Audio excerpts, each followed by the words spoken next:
Good morning guys, good morning and welcome to नॉफ rider. दोस्तों अभी सुबह के ठीक 4:50 हो गए हैं और हम लोग निकले हैं ऐरोली से। आज का डेस्टिनेशन है गणपतिपुळे, जिसकी दूरी यहाँ से 340 किलोमीटर की है और इस जर्नी को तय करने के लिए हम लोगों को 7 घंटे की जरूरत है।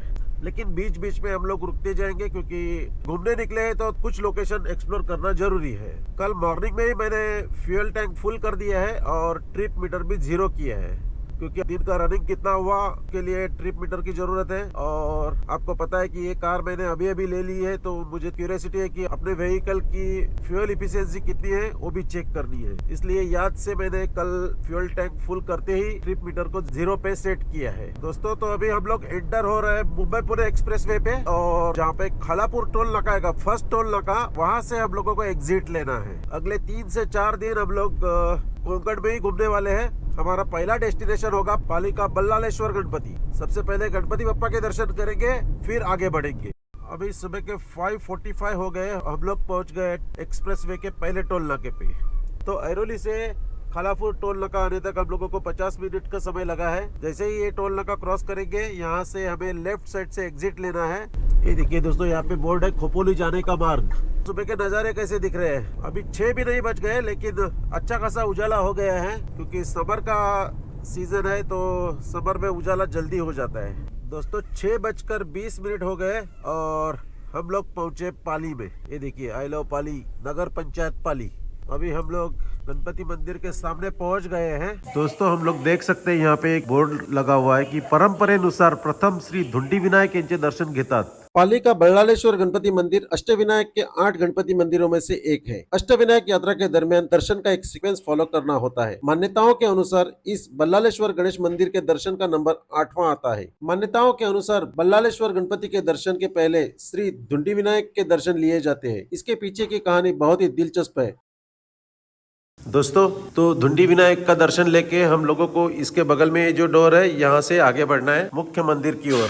मुख्य मंदिर जस्ट इसके पीछे ही है। प्राचीन काल में इस गांव में कल्याण नाम का एक बनिया अपनी पत्नी इंदुमती और बेटा बल्लाल के साथ रहता था। बल्लाल अपने दोस्तों के साथ एक खेल खेलते थे। उस खेल में वो बच्चे एक पत्थर को भगवान मानते थे और उसकी पूजा अर्चना करते रहते थे। ऐसे ही एक बड़े पत्थर को भगवान गणेश जी मानकर उस पत्थर की पूजा करने लगे। ये बच्चे उस खेल में इतने तल्लीन हो गए कि वो खाना पीना दिन रात सब कुछ भूल गए। बल्लाल के दोस्तों के माता पिता ने इस खेल की शिकायत कल्याण सेठ से कर दी। शिकायत सुनते ही कल्याण सेठ गुस्से में आकर डंडा लेते हुए बच्चों को ढूंढने निकल पड़े। जैसे ही वो बच्चों के पास पहुंचे, उसने बच्चों ने बनाया हुआ मंदिर तोड़ दिया। कल्याण सेठ का गुस्सा देखकर सब बच्चे वहां से भाग गए सिवा बल्लाल के। बल्लाल गणेश भगवान की पूजा में तल्लीन था। कल्याण सेठ ने गुस्से में आकर बल्लाल को पेड़ के साथ बांधकर उसकी बहुत पिटाई की और जिस पत्थर को गणेश भगवान मानकर बच्चे पूज रहे थे उसे भी उखाड़ कर फेंक दिया। बल्लाल को वैसे ही छोड़कर कल्याण वहां से चला गया। बल्लाल सब दर्द सहकर गणेश भगवान की आराधना करता रहा। बल्लाल की आराधना देखकर गणेश भगवान जी ने प्रसन्न होकर बल्लाल को दर्शन दिए और बल्लाल की भक्ति देखकर उसे वरदान दिया। वरदान में बल्लाल ने भगवान को कहा कि आप इस जगह पर बस जाए और जो भी भक्त आपके शरण में आके मनोकामना करे तो उसकी मनोकामना पूरी हो जाए। गणेश भगवान जी ने बल्लाल की बात मानकर पास के पत्थर में ही बस गए। यही पाली के बल्लालेश्वर गणेश जी है और जिस पत्थर को कल्याण सेठ ने फेंक दिया था उसे आज धुंडी विनायक कहते हैं। दोस्तों अभी 6:55 हो गए हैं। हमारा दर्शन भी अच्छी तरह से हो गया। सुबह जल्दी आने की वजह से मंदिर में बिल्कुल भीड़ नहीं थी।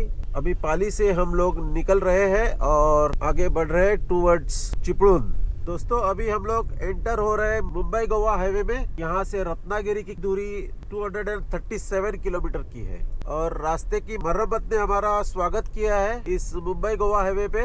अब तक की जर्नी तो बहुत अच्छे से हो गई, लेकिन ये देखिए सालों से इस हाईवे के कंस्ट्रक्शन का काम चल रहा है लेकिन अभी तक पूरा नहीं हुआ है। उम्मीद है कि अगले 5-10 सालों में ये पूरा हो जाएगा। दोस्तों अभी हमारा नेक्स्ट डेस्टिनेशन रहेगा लोटे परशुराम मंदिर और उस मंदिर की दूरी यहाँ से लगभग 135 किलोमीटर की है।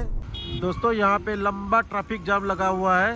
ये क्या प्रॉब्लम हुआ है पता नहीं है, लेकिन पिछले 10 मिनट से हम लोग यहाँ पे खड़े हैं और आप देख सकते हो कि ये बहुत सारे व्हीकल्स है, ये अपोजिट लेन में आगे बढ़ रहे हैं और आगे जाके ये हम लोगों को और भी दिक्कत पैदा कर सकते हैं। ये देखिए, अभी सामने से जो व्हीकल आ रहे हैं उनको इन्होंने दिक्कत पैदा कर दी है और ये लेन भी अभी जाम होने वाली है। आप अगर कभी भी ट्रैफिक में ऐसे फंसते हो तो प्लीज ऐसी हरकत ना करें। दोस्तों, ट्रैफिक जाम में लगभग हम लोग 40 से 50 मिनट तक फंस गए थे। अभी 8:40 में ट्रैफिक खुल गया है और हम यहाँ से आगे बढ़ रहे हैं। अभी तक अपना ब्रेकफास्ट हुआ नहीं है, हम लोगों को ब्रेकफास्ट के लिए वापस रुकना पड़ेगा। ये देखिए, ये यहाँ पे एक्सीडेंट आपने देखा होगा। अभी एक इर्टिगा है और इसको पीछे से बुरी तरह से आके किसी गाड़ी ने ठोक दिया है और उसी एक्सीडेंट की वजह से ये ट्रैफिक जाम लगा था। दोस्तों, अभी एग्जैक्टली 9 बज रहे हैं और हम अभी तक फंसे हुए हैं मानगांव में। एक ट्रैफिक जाम में 40 से 50 मिनट स्पेंड करके हम लोग 5-10 किलोमीटर आगे बढ़ गए और ये मानगांव का ट्रैफिक जाम शुरू हो गया है। अभी यहाँ पे लगभग ऑलरेडी 10 मिनट स्पेंड हो चुके हैं और आगे हम लोग देख सकते हैं। ये देखिए, यहाँ पे भी लंबा जाम लगा हुआ है।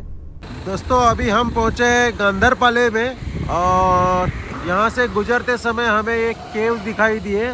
केव्स के बारे में मुझे कुछ ज़्यादा जानकारी नहीं है, इतना पता चला है कि ये बुद्धिस्ट केव्स है। तो समय नहीं है, लेकिन जब भी कभी आगे समय रहेगा तो ये लोकेशन हम लोग जाके एक्सप्लोर करेंगे।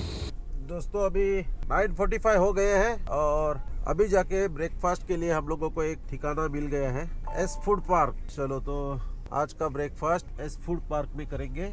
दोस्तों, यहाँ पे हम लोगों ने नाश्ते में मंगाया है रस्सा वड़ा और सादा डोसा। उसके बाद आएगी गर्मा गर्म चाय। दोस्तों, जैसे ही हम लोगों ने महाड़ सिटी को क्रॉस किया, हमें यहाँ पे लगा ये टोल बूथ। ये इस हाईवे का पहला ही टोल बूथ है, लेकिन अभी तक एक टोल बूथ शुरू नहीं हुआ है। इस हाईवे का काम जब कंप्लीट हो जाएगा, टोल पे करके फिर आगे बढ़ना पड़ेगा। मुंबई गोवा रोड का ये पहला टनल। मॉर्निंग में हम लोग पुणे एक्सप्रेसवे पे टनल क्रॉस किया था। अभी इस मुंबई गोवा हाईवे का टनल का एक्सपीरियंस ले लेंगे कि लंबाई भी अच्छी खासी दिख रही है। अंदर उजाला काफी ज्यादा है, साफ दिखाई दे रहा है कि लाइट का इंतजाम एकदम प्रॉपर तरीके से किया गया है। ऐसा बिल्कुल महसूस नहीं हो रहा है कि हम लोग टनल क्रॉस कर रहे हैं। और ये आ गए हम लोग बाहर। चलो, एक बात अच्छी हो गई कि अभी घाट सेक्शन पूरी तरह से स्किप हो गया, लेकिन घाट सेक्शन में ड्राइविंग या राइडिंग करने का मजा जो है वो हम लोग मिस करेंगे। दोस्तों, अभी देखिए टेरेन में बदलाव हुआ है। हम रास्ते के दोनों साइड में देख सकते हैं कि लाल कलर की मिट्टी दिखाई दे रही है। ये देखिए, सामने भी देखिए, पूरा मिट्टी रेड कलर का है, क्योंकि इस कोकण की भूमि में जो मिट्टी है इसका रंग है जो लाल है। दोस्तों, तो आप बोर्ड देख सकते हैं, यहाँ पे ये साइन बोर्ड है परशुराम मंदिर। तो यहाँ से हमें लेना है लेफ्ट टर्न और इस लेफ्ट टर्न के बाद हमें लगभग 1 किलोमीटर आगे जाना है। उसके बाद आएगा परशुराम देवस्थान। दोस्तों, तो ये गली है बहुत ही संकरी है, इसीलिए हम लोग हमारे व्हीकल को यहीं पे पार्क कर देते हैं और यहाँ से पैदल जाएंगे, क्योंकि आगे ट्रैफिक की दिक्कत ना हो। चलो, गाड़ी पार्क हो गई है। पार्किंग के बाद मंदिर ज़्यादा दूर नहीं है। वो देखिए, मंदिर का कलश यहाँ से दिख रहा है। परशुराम जी का उल्लेख रामायण, महाभारत, भागवत पुराण और कल्कि पुराण इत्यादि अनेक ग्रंथों में किया गया है। महाभारत और विष्णु पुराण के अनुसार परशुराम जी का मूल नाम राम था, किंतु जब भगवान शिव ने उन्हें अपना परशु नामक अस्त्र प्रदान किया, तभी से उनका नाम परशुराम जी हो गया। पौराणिक कथा के अनुसार भगवान परशुराम ने तीर चलाकर गुजरात से लेकर केरल तक समुद्र को पीछे धकेलते हुए नई भूमि का निर्माण किया और इसी कारण कोंकण, गोवा, कर्नाटक और केरल में भगवान परशुराम वंदनीय है और इस भूमि को परशुराम भूमि के नाम से भी जाना जाता है। परशुराम ने अपनी स्थायी निवास के लिए इस भूमि से महेंद्रगिरी शिखर को अपने स्थायी निवास के लिए चुना। यह वही स्थान है जहां हम अब खड़े हैं और ये मंदिर बना है। ऐसा माना जाता है कि भगवान परशुराम सूर्योदय के समय हिमालय की ओर प्रस्थान करते हैं और हिमालय में तप करते हैं और सूर्यास्त के समय मंदिर में लौट आते हैं। वे भार्गव गोत्र की सबसे आज्ञाकारी संतानों में से एक थे, जो सदैव अपने गुरुजनों और माता पिता की आज्ञा का पालन करते थे। वे सदा बड़ों का सम्मान करते थे और कभी भी उनकी अवहेलना नहीं करते थे। उनका भाव इस जीव सृष्टि को इसके प्राकृतिक सौंदर्य सहित जीवित बनाए रखना था। वे चाहते थे कि यह सारी सृष्टि पशु, पक्षियों, वृक्षों, फल, फूल और समूची प्रकृति के लिए जीवंत रहे। उनका कहना था कि राजा का धर्म वैदिक वैदिक जीवन का प्रसार करना है, न कि अपनी प्रजा से आज्ञा पालन करवाना। वे एक ब्राह्मण के रूप में जन्मे अवश्य थे, लेकिन कर्म से एक क्षत्रिय थे। उन्हें भार्गव के नाम से भी जाना जाता है। परशुराम जी बहुत क्रोधी स्वभाव के थे। एक बार राजा सहस्त्रार्जुन ने परशुराम जी के पिता जमदग्नि जी की गाय कामधेनु को उनसे छीन के मार डाला, जिसका बदला लेने के लिए परशुराम जी ने लाखों पापी क्षत्रियों को मार डाला। परशुराम मंदिर का निर्माण स्वामी परमहंस ब्रह्मेंद्र की पहल पर किया गया था। वह जंजीरा के सिद्दी याकूत खान, कुलाबा के कान्होजी अंग्रे, पुणे के पेशवा, कोल्हापुर के छत्रपति शाहू महाराज के गुरु थे। दोस्तों, तो भगवान परशुराम का दर्शन हो गया है और 12:07 में हम लोग वापस आ गए सेम लोकेशन पे जहां से हम लोगों ने एग्जिट लिया था। अभी वापस हम लोग इसी मुंबई गोवा हाईवे पे ट्रैवल करने वाले हैं और यहाँ से गणपति पुले की दूरी लगभग 95 किलोमीटर की है और 2 घंटे का समय लगेगा। वाओ, यहाँ बहुत अच्छा नज़ारा देखने को मिल रहा है। मैं कोशिश करूँगा आगे अगर रुकने का मौका मिला तो वो व्यू भी आपको दिखा दूँगा। यहाँ पे नहीं, यहाँ पे मोड़ है, मोड़ पे हम लोग गाड़ी खड़ी नहीं करेंगे। बस ये सही लोकेशन है, एकदम सेफ। अपने को भी किसी का तकलीफ नहीं है और अपने की वजह से और किसी को तकलीफ नहीं। ये देखिए दोस्तों, मैंने एक सेफ लोकेशन पे अपना गाड़ी पार्क किया है और जिस व्यू का मैं बात कर रहा था वो ये देखिए। कुछ भी जानकारी देने की जरूरत नहीं है, सामने दिखने वाला व्यू सब कुछ बता दे रहा है। वो वहाँ से कोंकण रेलवे का ट्रैक जा रहा है और वो सामने टनल है बराबर। ये जो पोल है, पोल के जस्ट लेफ्ट साइड में टनल है। मैं झूम करके देखने की कोशिश करता हूँ। ये देखिए, ये है कोंकण की तांबड़ी माती। विंडो ओपन करेंगे तो पूरी अपने गाल पे आके बैठ जाएगी। टल्कम पाउडर लगाने की जरूरत नहीं, मिट्टी से ही काम चल जाएगा। अपने देश में जुगाड़ की कोई कमी नहीं है। इन्होंने गाड़ी के टॉप के ऊपर देखिए पूरी चादर बिछा दी है। ओ भाई साहब ने नीचे तो कार्टून भी डाला है। सबसे नीचे कार्टून है, कार्टून के ऊपर ये चादर बिछा दी है क्योंकि इस गर्मी में गाड़ी गर्म ना हो जाए। वाह रे वाह, सही दिमाग लगाया है। बस एक स्प्रिंकलर की कमी है। अगर स्प्रिंकलर लगा दिया ना तो एसी की जरूरत ही नहीं है। मॉर्निंग में रास्ते की दिक्कत थी, बीच में एक अच्छा पैच मिला था। अभी पिछले 10-15 किलोमीटर से यही देख रहा हूँ कि एक साइड का रास्ता बन गया है तो दूसरे साइड का बनना बाकी है। इस सिचुएशन में हम लोग ओवरटेक नहीं कर पाते और हमें धीरे धीरे चलना पड़ता है। बहुत बार ऐसा देखा मैंने कि ओवरटेकिंग के लिए हम लोगों को इंतज़ार करना पड़ता है क्योंकि सामने से व्हीकल्स आते रहते हैं। स्पेशली जब हम लोग गुड्स व्हीकल के पीछे चलते हैं तो बहुत दिक्कत का सामना करना पड़ता है। नहीं, सालों से रास्ता बन रहा है, अभी तक इसका कंस्ट्रक्शन खत्म नहीं हो रहा है। इसकी वजह से सब लोग परेशान हैं। दोस्तों, अभी हम लोग पहुँचे संगमेश्वर में और मुंबई गोवा हाईवे से हम लोगों ने एग्जिट लेके संगमेश्वर सिटी में एंटर किया है। गूगल मैप हमें इस संकरी गली से निकाल रहा है। पता नहीं कि गूगल मैप सही जा रहा है या गलत। शायद यहाँ पे वीकली बाजार बैठा है, इसीलिए आज इतनी दिक्कत आ रही है।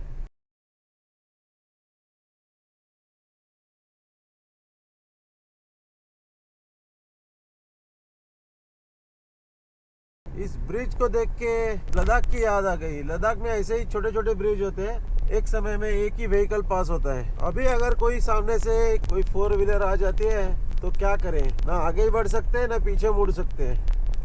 ये देखो, नाम लिया शैतान हाजिर।